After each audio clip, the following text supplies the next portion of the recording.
Ambassador Jordan Wells looked out the window of the hovering transport ship as it landed on the shining surface of Zyrex 9, a beautiful silver-blue planet that served as the capital of the Varellan Empire. Towering crystal buildings sparkled under three pale moons. It was his first diplomatic visit here, and Earth's first official dinner with the Varellans, one of the most advanced and respected alien civilizations in the Galactic Union. Jordan adjusted his dark gray suit and checked the small silver translator pinned to his collar. It blinked green, fully functional. His hair was neatly combed, and a small Earth flag badge shone on his chest. He had practiced his greetings, reviewed the customs, and even learned a few polite phrases in Varellan, but nothing had prepared him for Princess Laisha. She stood tall at the entrance of the grand dining hall, her silver robes flowing like liquid light. Her skin shimmered with a soft violet glow, and her large golden eyes watched Jordan with curiosity. A delicate crown floated above her head, held in place by subtle magnetic fields not visible to the human eye. "Ambassador Wells," she said in smooth musical tones, "welcome to our world." "Thank you, Princess Laisha. It's an honor to be here," Jordan replied with a friendly smile. They walked together through the hall, which was filled with floating lights, glowing vines, and strange but beautiful alien artwork. The dining table was long and covered in dishes from both Earth and Varellan cuisine. Jordan noticed floating trays with exotic fruits, soups that changed color, and tiny creatures made of plant matter curled into neat bites. He was about to sit down when Laisha tilted her head. "Earth males still sit before the female is seated?" she asked, one eyebrow raised. Jordan blinked. "Oh, my mistake." "Please, after you," Laisha smiled gently. "Interesting." They sat down, and servers began placing dishes in front of them. Jordan tried one of the Varellan appetizers. It tasted like lemon, mint, and something electrical. He smiled, trying not to show how much it tickled his tongue. Laisha took a small bite of Earth-style mashed potatoes and looked thoughtful. "This is plain, but comforting," she said. "I'm glad you like it." "It's a classic on Earth," Jordan said. "My grandmother used to make it." There was a pause. The food kept coming, sweet, spicy, hot, cold, some even floating above the plate. As the final dish was served, a dessert that looked like a glowing flower, a server placed a small glowing tablet between them. It showed symbols from both Earth currency and the Varellan system. Jordan picked it up casually and smiled. "How about we split the bill?" Laisha froze. "What do you mean?" "The meal we both ate, so it's fair we share the cost, right?" he said with a polite tone. Laisha blinked once, then again. Her expression changed from polite to confused. "Split the bill?" she repeated slowly, as if tasting the words. Jordan nodded. "Yeah, I think that's normal, right? On Earth, many people do that. It's respectful, shows equality." There was a long silence. Then Laisha placed her utensils down gently and looked at him with wide eyes. In Varellan culture, providing food is the male's honor and responsibility. If a male invites a female and then does not cover the cost, it means he is either very poor or very unworthy. Jordan sat up straighter. "Oh, I didn't mean to offend. On Earth, it's a sign of fairness and partnership. We believe both people should have a say and a share." Laisha tilted her head again. "But how can a male show strength and value if he does not provide the meal?" "Well," Jordan said carefully, "sometimes we show value by listening, sharing, and being honest. It's less about who pays and more about mutual respect." Another pause, then Laisha leaned back in her chair, still watching him.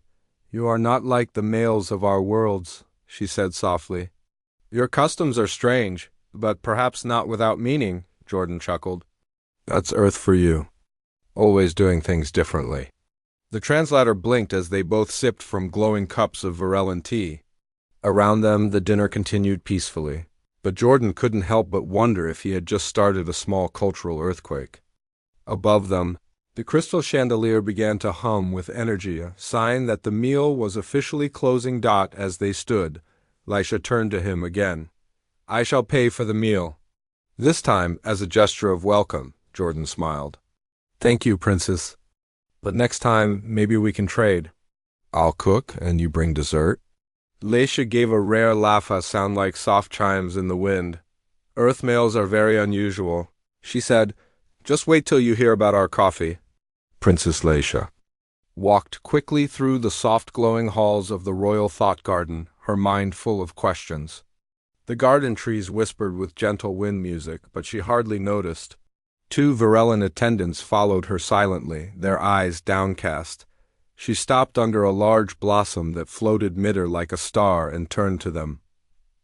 "Did you see it?" she asked sharply. "Did you hear it?" "Yes, your radiance," said one. "The human suggested splitting the cost." The other nodded. He even smiled when saying it, as if it were noble. Leisha placed a hand on her forehead. "How is this possible? Is he lowborn, poor, or just confused?" There was no answer. The attendants had never met a human before either. Their knowledge came only from second-hand files and ancient star treaties. Earth was still new to the Galactic Union, only recently invited.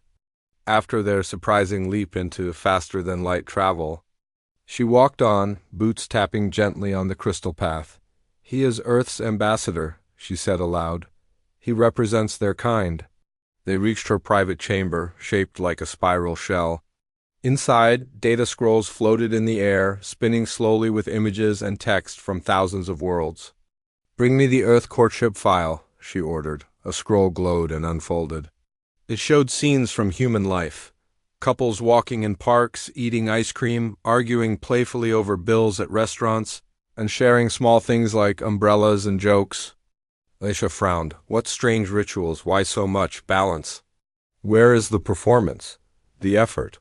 The scroll showed a video of a human woman paying for dinner while her date smiled and said, "Next time it's on me." Another clip showed two people cooking together in a small kitchen, laughing as flour flew through the air. "Equal effort," she whispered, God in Varellan tradition. Meals were sacred. A male must provide food as a display of strength, wealth, and seriousness. A male who did not offer provision was seen as weak or unfit for bonding, but Jordan Wells had seemed confident. Calm, not weak. She folded her arms. "Contact the High Council," she said. "They must be told." Meanwhile, Jordan sat in his quarters, sipping a warm drink made from earth-grown herbs.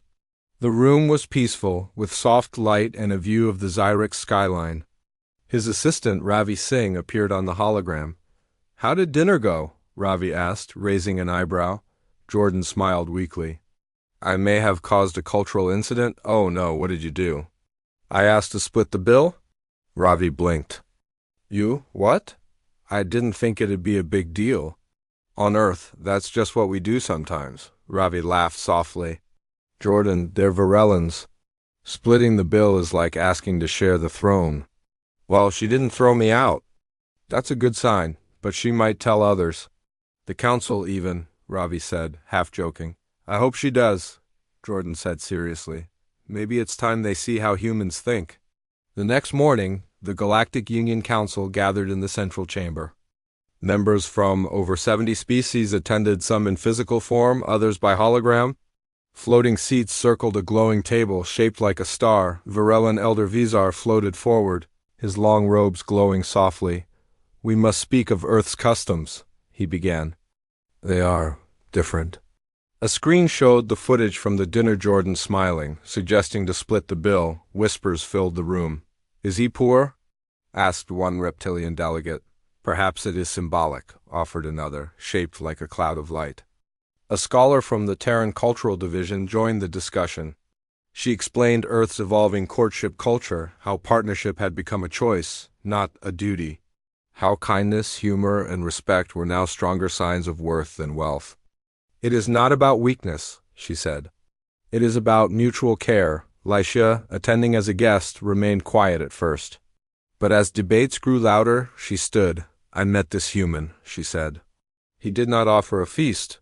He did not bring jewels. He offered only honesty and mashed potatoes."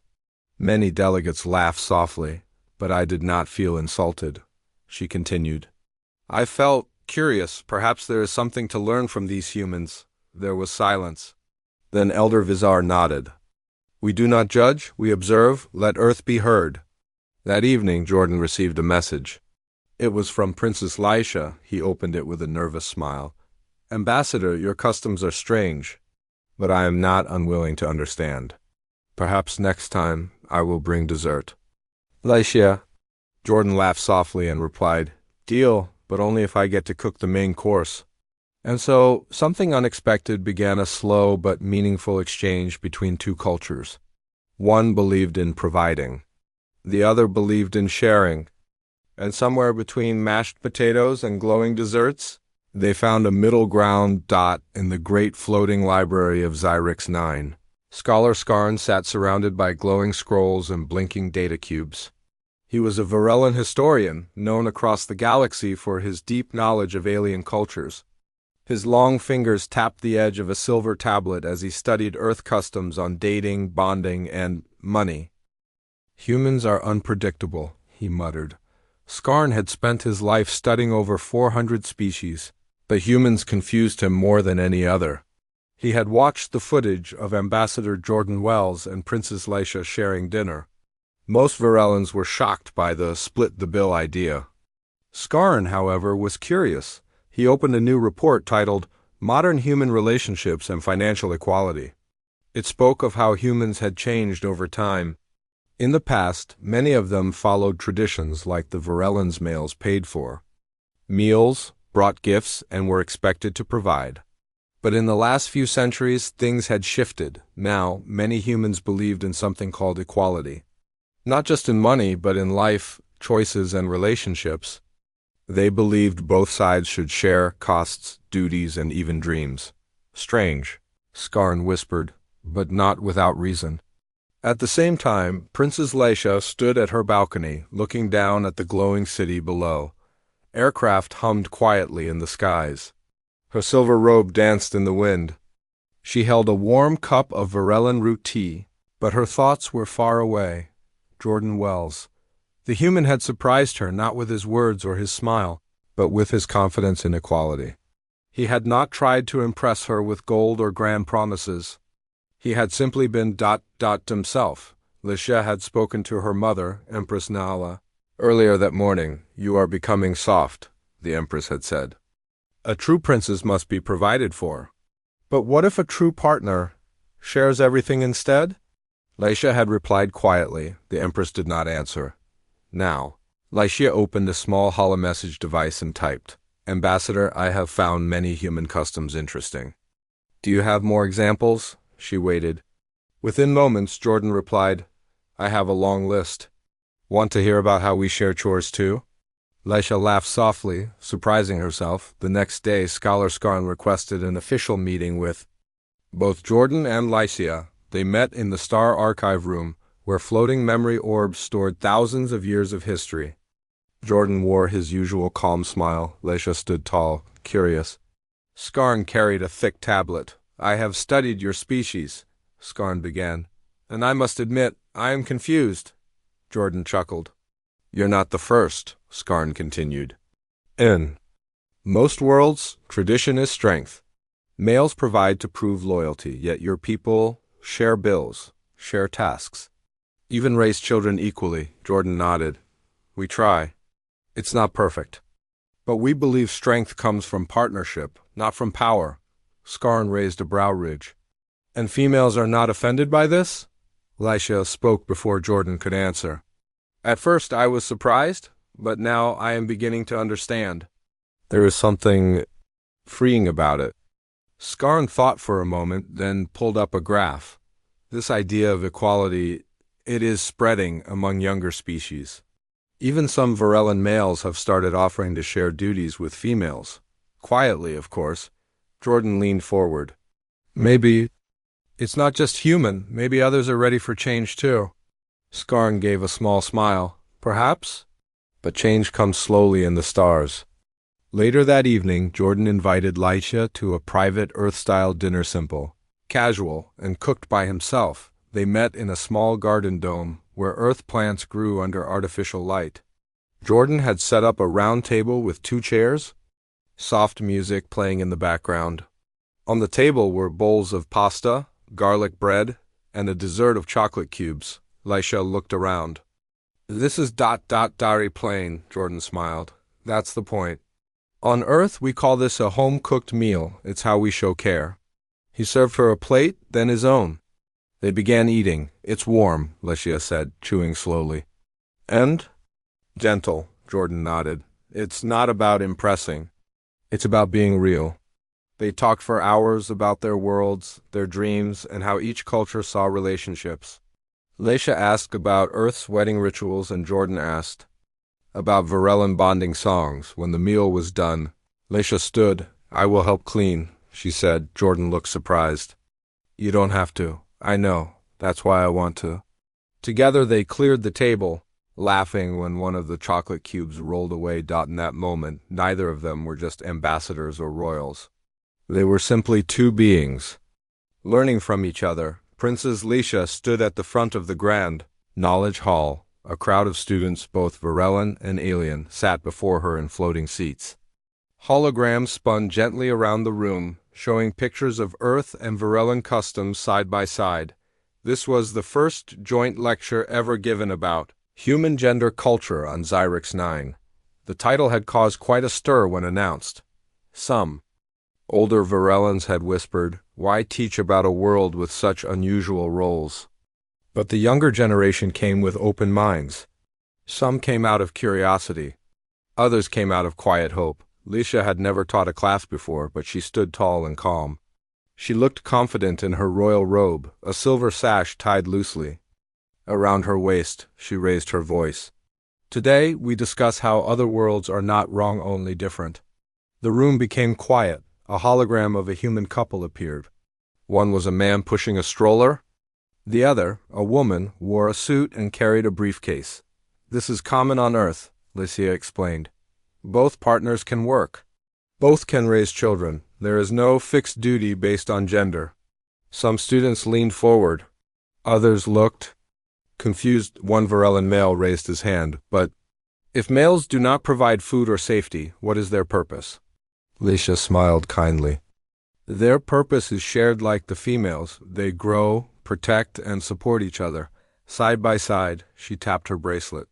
Another image appeared, a man and woman cooking together. In Earth homes, cooking is not always the female's job. Cleaning, child care, and even leadership are all shared responsibilities. But how do they decide? Another asked. They talk, Leisha said. They plan. They choose based on who is better at the task, not by tradition, but by partnership. Some of the students murmured among themselves. This was a strange idea, but not unpleasant. Meanwhile, Jordan Wells watched the lecture from a balcony above. He was proud of Leisha. She spoke with grace but also honesty. Not long ago, she had been shocked by the idea of sharing a bill. Now she was teaching others about it. He smiled as he heard her say, humans are not trying to change us. They only ask to be understood. Just then, Scholar Skarn joined him. Your influence has reached deep roots, Ambassador. I didn't plan this, Jordan said. Change never begins with a plan, Skarn replied. It begins with a conversation. After the class, Leisha met Jordan in the garden dome again. This time, she brought a small basket filled with glowing fruits. I brought dessert, she said proudly. You remembered? Jordan smiled. They sat together under a tree whose leaves shimmered like stars. A soft wind moved through the dome, and earth roses mixed with Varellan sky vines in the garden beds. I didn't know I would enjoy teaching, Leisha said. But I feel lighter, as if a weight is lifting from our people. Sometimes ideas are heavy, Jordan replied. But when we share them, they become lighter for everyone. She nodded. Then her face grew thoughtful. Some Varellan males spoke to me after class. They said they always felt pressure to provide, to lead, to be perfect, but they never said it out loud. Jordan leaned back on the grass. Earth has that too. We're still learning how to be fair, how to be kind to each other without old rules. Leisha looked at him, curious. Do humans still struggle with equality? Every day, he said honestly, but we talk. We listen, we try. Leisha pulled a glowing fruit from the basket and broke it in half, offering a piece to Jordan. For the first time, she said, I think I understand your way. Not because it is better, but because it is chosen. He took the fruit with A smile. That's the only way it works. Back in the city, something strange began to happen. Varellan males started helping more in homes. They began offering to carry children, clean living chambers, and cook meals quietly at first. Some older females were confused, but younger ones began to smile. A small market opened selling human-style cookware. Some Varellan children began asking their fathers to read bedtime stories instead of only mothers, and in one popular talk show, a Varellan male chef proudly said, "I cook not because I must, but because I love." The crowd cheered. Weeks later, the Galactic Union's Culture Division invited Jordan and Lycia to co-host a segment called Understanding Earth. It was broadcast across more than 30 planets. Their first topic? Sharing, the strength of equality. Princess Lycia stood in front of the window of her guest room, looking at the Earth city below. It was her first official visit to the human homeworld, and everything felt new. The sky was blue, the buildings were tall, and the streets below were full of noise, movement, and smells she had never known. She took a deep breath. The air was thicker than on Xyrex 9, but it smelled like plants and warm bread. Today was special. Tonight, she would have dinner with Jordan's family, back home. Royal dinners were formal and full of rules. People sat in silence while food was served by helpers. No one laughed too loudly, and emotions were kept inside. But Jordan had said this dinner would be different. "It's a family meal," he had explained. "There's no royal seat. Number. Silence. Just ... love, laughter, and food." Lycia had smiled then. Now, as she looked into the me, she felt nervous. Her robe was a simple one, soft purple with silver trim, far less shiny than her usual outfits. But she wanted to respect the human custom of keeping things casual. A soft knock came at the door. "Ready?" Jordan asked. Lycia turned and nodded. "Let's meet your people." The house was small compared to the Varellan palace, but it felt warm and alive. It was Jordan's childhood home. His mother, father, and younger sister were already waiting. The kitchen smelled of garlic, cheese, and something sweet baking in the oven. "Princess Lycia," said Jordan's mother, giving her a big smile. "We are so happy you're here." Lycia gave a polite nod. "Thank you for welcoming me into your home," Jordan's sister laughed. "You don't have to be formal, we're just regular people." Lycia blinked. "You speak freely to royalty?" Jordan smiled. "That's how families work here." Dinner was served on a round wooden table. There was lasagna, fresh salad, soft bread, and a dessert called apple pie. Everything looked colorful and homemade. There were no servants. No quiet rules, just passing plates, shared stories, and laughter. At first, Lycia didn't know when to speak. She waited, watching carefully. But when Jordan's father asked her about Xyrex 9, she relaxed. "We have floating cities," she said, "and gardens that sing with the wind." Jordan's mother gasped. "That sounds beautiful. Do you sing at the table too?" Jordan's sister asked with a playful grin. Lycia smiled. "Only during the bonding ceremony." Jordan nearly choked on his drink. "Don't worry, no singing tonight." Everyone laughed, even Lyshada after dinner. They sat in the living room. Jordan's father played an old earth instrument called a guitar, and his sister sang a soft song. Lycia watched in wonder. They were so open with each other, no fear, no duty, just feeling. Later, Jordan showed Lycia the family photo wall. Pictures of birthdays, vacations, school awards, and silly moments covered it. "This is how we remember our journey," he said. Lycia touched one of the photos. It was Jordan as a child, covered in paint, laughing. "We do not keep images like this," she said softly. "Only formal ones." Jordan looked at her. "Maybe it's time to change that." She nodded slowly. That night, before leaving, Jordan's mother gave Lycia a small wrapped box. "A gift," she said. "From one mother to another young woman, no titles needed." Inside was a hand-knitted scarf. It was simple but soft and warm. "Thank you," Lycia said. "This is ... personal." "We give what we make with care," Jordan's mother replied. "Not gold, just heart." Back in her room, Lycia sat quietly. The scarf on her lap, she thought about everything, the dinner, the laughter, the shared work. And the way love was shown not with riches, but with effort and time. In Varellan tradition, care was shown by giving more. On earth, it was shown by being present. Neither way was wrong, just different, and maybe together they could create something new. The next day, Earth's news headlines were full of excitement. Varellan princess enjoys first Earth family dinner praises. Simplicity and connection from royal hall to dining table. What Leisha learned about humans. Galactic cultures continue to blend. A new age of understanding. Meanwhile, in a classroom on Xyrex 9, a young Varellan boy asked his teacher, "Can we eat together like humans do? Without servants?" And in a small home nearby, a Varellan father picked up a spoon and stirred soup while his partner watched in surprise. "Why?" she asked. "I want to try something new," he replied with a smile. A royal dinner had become more than just a meal. It had become a symbol of change, of understanding, and of the idea that connection can come from simple things, not gold, not power, just honesty, kindness, and a seat at the table, high above the clouds of Xerex 9, in the towering halls of the Galactic Harmony Council. Tension filled the air like heavy fog. The circular chamber, with its glowing blue floor and crystal walls, had gathered leaders from over 20 planets. Every seat was taken. Some leaders came with calm eyes. Others looked nervous. A few were angry. At the center of the room, the Empress of Varela stood tall in her golden robes. Her face was proud, but serious. "We are not here to fight," she said. "But we must speak clearly." Across from her sat Counselor Drex of Tyron, a stern being with silver skin and a voice like thunder. "Princess Leisha's recent actions have caused disturbance," he said.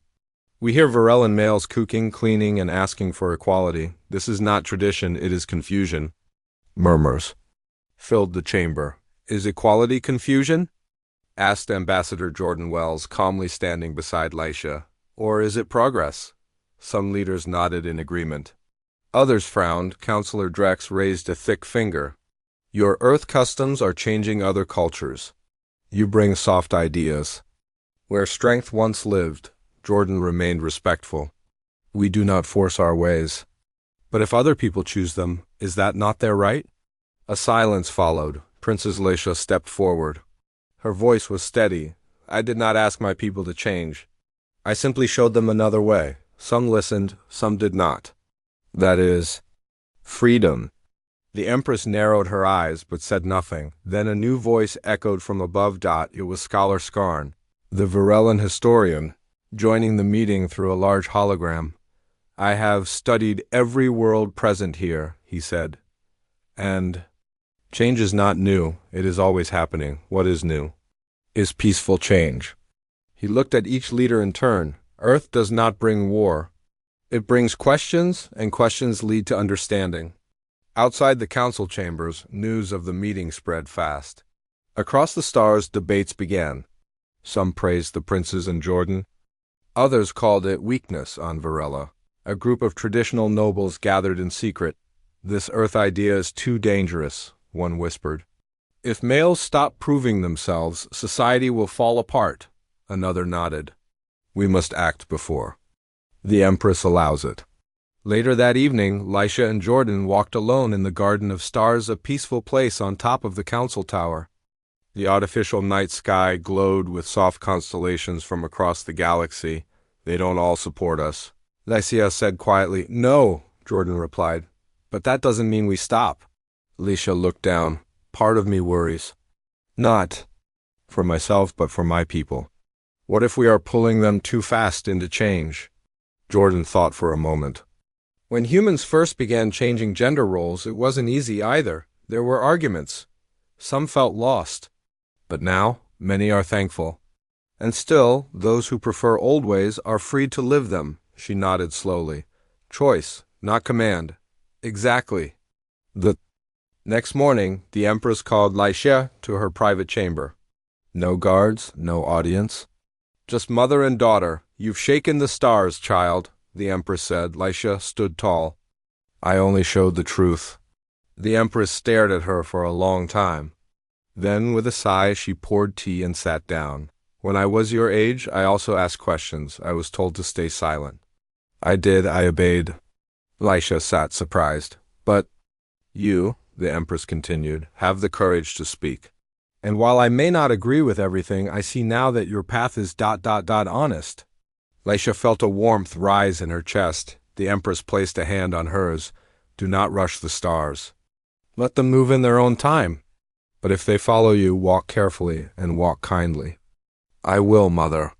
By the end of the week, the council made a decision. They would not ban Earth customs. They would not stop the spread of shared ideas, but they would allow each planet to choose for itself. Some would keep tradition. Others would try new ways. A few would blend both, freedom guided by wisdom, and somewhere far from the council tower, a Varellan boy told his sister, I want to cook dinner tonight. She blinked. You? Why? He smiled. Because I saw a princess say it's okay. Not everyone accepted the change, not everyone agreed, but change had started not with war, not with control, but with a shared bill, a shared meal, and two people from different worlds. Choosing to understand each other, the galaxy was learning something new, and it wasn't about who paid the bill. It was about who stood beside you when it mattered most. A gentle breeze moved through the Varellan sky garden, making the floating petals shimmer like soft stars. This was the sacred place where bonding ceremonies had been held for centuries. But today, something different was about to happen. Princess Leisha stood near the ceremonial platform, dressed in a new robe. It was not the heavy, shining kind worn by royals in the past. It was simpler white with silver threads and a soft Earth-style scarf tied at her waist. It had been made by both Varellan and human hands. Today was her bonding ceremony with Ambassador Jordan Wells. Not an official wedding by Earth law, and not a traditional Varellan bond either, but something in between. Something new, something. They had chosen together. Hundreds of guests filled the sky garden. Some were royal, some were common citizens. Some were from Earth, others from many different planets. They had come not just to see a union, but to witness a moment of peace and progress. Jordan stood at the center of the stage, wearing a traditional Earth suit, but with a sash of Varellan colors across his chest. He smiled as Leisha walked slowly. Toward him, his parents were there, beaming with pride. Leisha's mother, the Empress, stood tall but with a warm smile. Even the counselor from Tehran had come, though he looked slightly confused by everything. The ceremony began, not with drums or bells, but with a story. Scholar Skarn stepped forward. In the old days, Varellan bonding was about duty. In Earth's past, marriage often came with pressure, but today, two people are making a promise not out of tradition, not out of law, but from their own hearts. The crowd was silent, listening. He looked at Lisha and Jordan. You showed us that respect is not weakness. That sharing does not lower strength. That kindness is not soft, it is powerful. Then he stepped back. Now, it was time for the vows. Liche took Jordan's hand. Her voice was calm, but clear. I grew up believing that males must always provide. That to share power was to lose it. But you taught me that love does not take, it gives. And now, I give you my heart, not as a prince's, but as your equal. Jordan's eyes softened. He took a deep breath. I grew up in a world that still struggles with balance. But you taught me that respect begins with listening. That even in different cultures, kindness is the same language. I stand with you not in front, not behind, but beside. Tears filled many eyes in the crowd. They did not exchange rings or symbols. Instead, they placed their hands on a glowing crystal between them, a Varellan tradition meaning shared path. The crystal turned soft gold, unity. The Empress stepped forward, her voice proud. Let it be known, she said, that a new tradition begins today, not to erase the old, but to add to it. A tradition of choice, of balance, and of shared strength. The crowd cheered, but then something unexpected happened. From the back of the garden, a young Varellan male stepped forward. He was holding a musical instrument. Then another joined him, and another. They began to play a soft, gentle melody. It was the first time males had performed in a bonding ceremony. Until now, that had always been a female's role. The moment was small, but powerful, Licia smiled. Jordan gave her hand a squeeze. Change had come not through force, but through hearts open to learning. After the ceremony, guests enjoyed food from both worlds, earth dishes like lasagna, fruit pies, and bread. Mixed with Varel glow fruits and windleaf soup, people talked, laughed, shared stories, and even learned each other's greetings. One Varellan girl asked an Earth boy, "Do your mothers work like fathers?" He nodded. "Sometimes even more," she giggled. "I like that." Nearby, an elder noblewoman tried Earth tea for the first time. She raised her cup and said, "Strange, comforting." Later that night, Leisha and Jordan stood alone at the edge of the sky garden, looking out at the stars. "Do you think people will accept all of this?" Leisha asked. "Some will," Jordan replied. "Some won't, but change always starts with a few brave people." She leaned her head on his shoulder. "You've changed me," she whispered. He smiled. "And you've changed me." They didn't need to say more. Above them, the stars shine brighter than ever. Not because of magic, not because of power, but because two people from different worlds had chosen understanding over fear, and love over tradition. Together, they had built a bridge where none had existed before, and now others were crossing it.